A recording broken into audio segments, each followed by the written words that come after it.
Are you bullish on AMD, or maybe you're bullish on Nvidia, or maybe like me, you're bullish on both? Well, if the answer is yes to any of those questions, this episode is great for you, as today we have some really bullish news for both AMD and Nvidia. But before we go any further, if this is your first time here, make sure to hit the thumbs up, make sure to hit the subscribe button, check out the pinned comment for a lot of great information. I do want to thank The Motley Fool for sponsoring this video, and make sure to check out fool.com/Jose to get the top 10 stocks to buy right now. All right, so first let's take a quick look at AMD. As I am recording, the stock is up 1.8%. So let's take a closer look at what happened. Today on May 30th, AMD announced that the world's first exascale supercomputer is powered by AMD's EPYC processor and AMD's Instinct accelerator. And that's not the only thing. So for those that are not familiar, this world's first exascale supercomputer is actually known as Frontier. So Frontier is powered by AMD's third EPYC server processors, which is also known as Milan, but more importantly is also powered by AMD's Instinct MI250X accelerator. And this is an accelerator, or a GPU, that hasn't really gotten much love right now, so I think it's pretty amazing that it has made the list. And not only is it the first exascale supercomputer, it's also the world's fastest supercomputer. So why does this matter? First, it shows investors and, more important, future customers the strength of its product, right? If you are the #1 supercomputer, that's something you can put on any kind of advertising platform, on any type of brochure when you're kind of meeting with these kind of high performance clients. Hey, my products are the ones that made the #1 supercomputer, the fastest supercomputer. And I think that alone is super bullish for investors.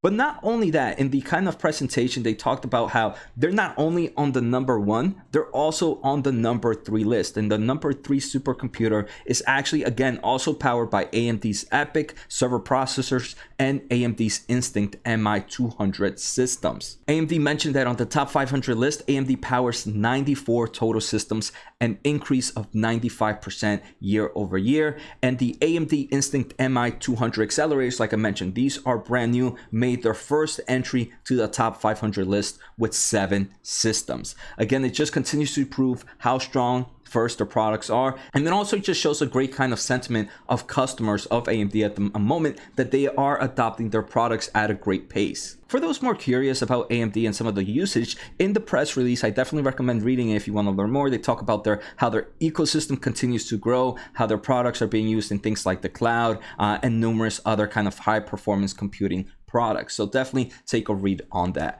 So before I finish it off, does this have any financial impact? I believe in the short term, no, right? These are not new products, minus the the Instinct, but most of it is not new products for AMD. These are just their third generation Milan processors that are doing pretty well. But I believe it has huge potential for future customers. Like I mentioned, it just shows the strength of their products. So in the long term, I do believe something like this provides great financial impact in the long term, or kind of just shows us or gives us some insight of where this company can go from here. And if you are curious about AMD, I recently did a video on their earnings, so make sure to check that out here if you want to learn a little bit more in depth on the company. All right, the second company we're going to take a closer look at is Nvidia, ticker NVDA. And as I am recording this episode right now, the stock is up 1.3%. So let's take a closer look at what happened to Nvidia today. On May 30th, Nvidia announced that top global system makers are accelerating the adoption of Nvidia Grace and Grace Hopper.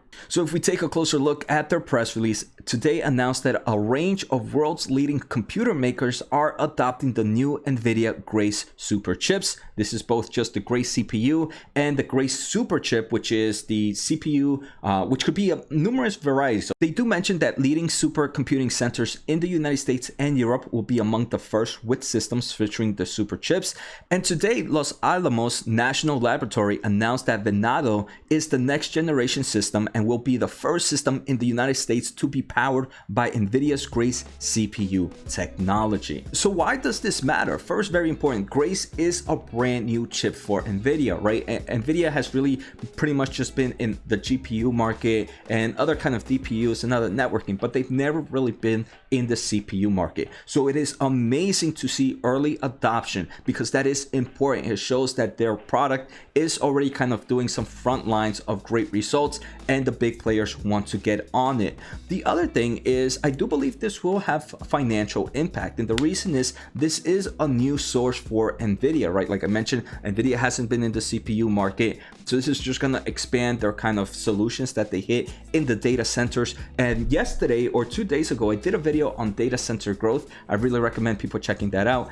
And the Grace CPU is expected for the first half of 2023. So again, just that financial impact from the new revenue source, I think will be amazing for the company. For those that want to learn a little bit more on Nvidia, I did do a recent video on their earnings, so make sure to check that out. So for me, I mean, I don't think anything here is something that should make the stock price jump double digits, but I believe it just confirms that both these stocks are providing and developing some amazing products that, yes, even though they might compete against each other, there's plenty of space in this market for both of them to be long-term winners, and I do believe both of them will be. So for the long term of things, these are buy and hold companies for me. So take care, have a good day, and see you next time.